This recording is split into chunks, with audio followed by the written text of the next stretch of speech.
How the hell did this fat pig get let out of the farm barn and found a way to become one of the strongest DPS in the games? Is Blizzard okay? Because certainly the state of Torbjorn's current balance is not. Hey everybody, my name is Abby. We need to talk about the character who's taking over the game. Is not necessarily the best DPS pick. That's Torbjorn, and we have a rant for her coming very soon because she's absurd in terms of power level. But the first character we're going to be talking about today is none other than Torbjorn. Yes, here are his perks. Have a look at your screen right now. Check this out. Down here above my ultimate bar, we have the fully loaded. Activating the overload fully refills the rivet gun's ammo. Craftsmanship gives him the hammer to restore armor health to allies, and turret repair heal goes up by 25%. That thing's useless. You're almost always picking the the ammo reset for the fully loaded.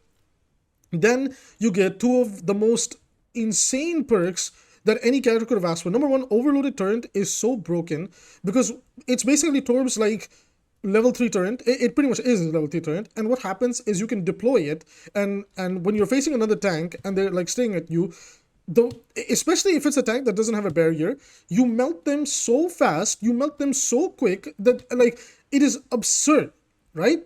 Although granted, against like the tanks that have barriers or like Zarya bubbles, it can slightly backfire, but against those tanks, you're not going for that option. You're going to go for the anchor bolts.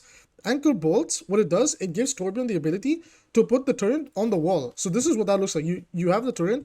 Not only can it go further, but it can latch onto walls. So this, upon face value, it doesn't look that strong, but the amount of off angles this thing can take and apply pressure is absolutely absurd. Okay, it's absolutely absurd. Give me a second. I just want to reset the noise, otherwise it's going to annoy me.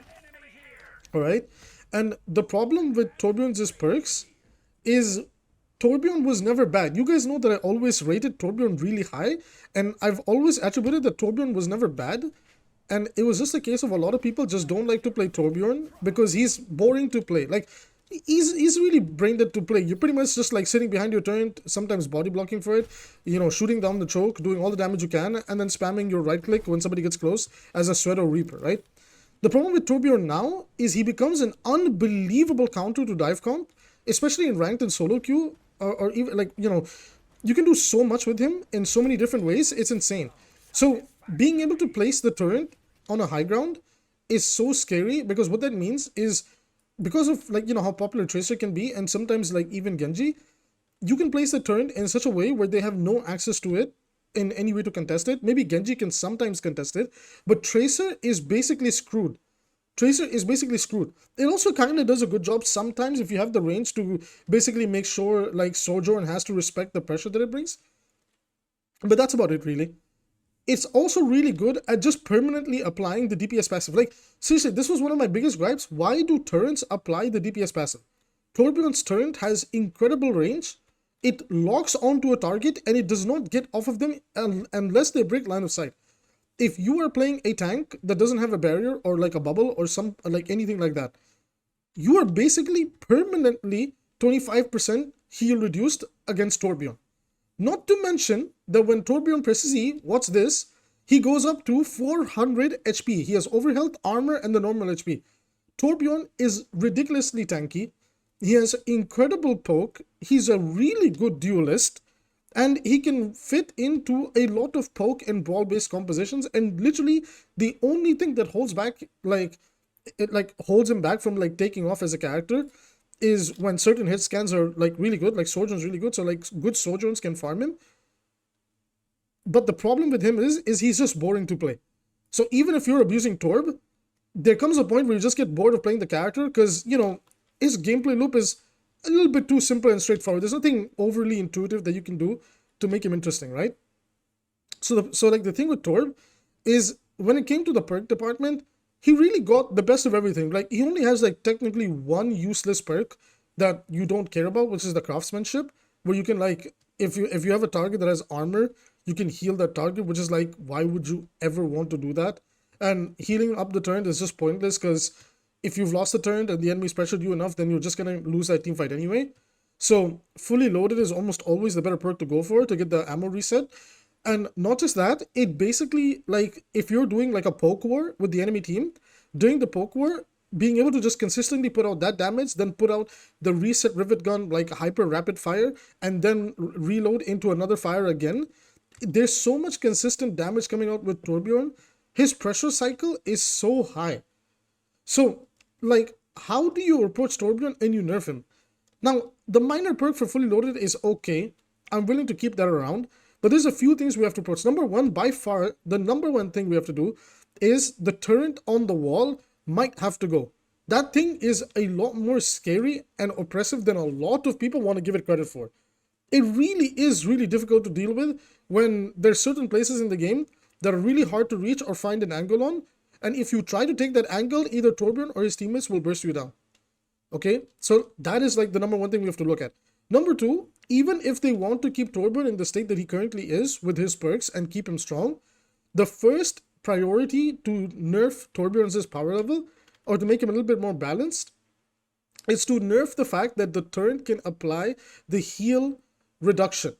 It is absurd that a player doesn't have to interact with another player in a lobby and is able to apply a DPS passive of reducing the heal by 25% permanently with insane uptime if you're forced to take a longer fight. This should be a thing across all the turrets in the game. Symmetra turret shouldn't be allowed to do it either. It is the stupidest thing that such an incredibly strong passive can be applied off of like a character that isn't even a player that locks onto targets. It's a stupid concept and design. It shouldn't even be a thing. That's the first thing that really pushes him over the edge. I'm willing to maybe keep the perks around if we do that.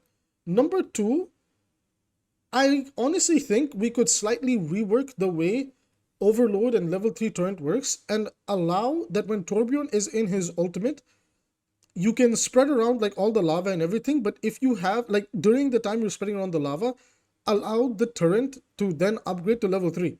Now that might be broken, but basically the turret can only upgrade in the level 3 during the ultimate and only for the first 3 seconds. So if Torbjorn's trying to look for an angle, there's still some form of extra pressure coming in and you're able to maintain his position as anti-dive. But making it a cooldown, so he basically has like really insane neutral fight pleasure. I mean, Torbjorn finds pleasure in what he does when he's constantly bursting you down with that thing. But having such great neutral mid-fight pressure is way too ridiculous for the bare minimum amount of skill you have to put in order to utilize and maximize that thing. I think Torbjorn's current state is actually pretty damn toxic. Armor is still stronger than ever, and once you overlay it with overhealth, the fact that this little midget can run around with 400 HP as a grand total, and this is even accounting for the support pocket that might be behind him, makes him one of the most difficult targets to unironically kill sometimes, unless you're playing a one-shot character like Widow, Sojourn, Hanzo, something like that. It actually becomes really difficult to duel him. So I would really like to see some changes to Torb. And by the way, I was still calling this character hilariously strong way before he got nerfed. His pressure cycle is just insane. He's so consistent at everything he wants to do. So I would really like to see some changes to Torbjorn. I think it's fine if they see him as an anti-dive character who's meant to especially pressure out tracers. But I think his kit is doing way too much right now with all the perks. It's a lot. It's overwhelming. But you know, Hanzo can hack health packs and Genji can occasionally, you know, have a third jump. But this guy can completely like isolate an entire lobby and make them his guinea pigs to do weird experimentations on. Anyways, everybody, what I want to know is how would you approach the Torbjorn problem? How would you change up Torbjorn?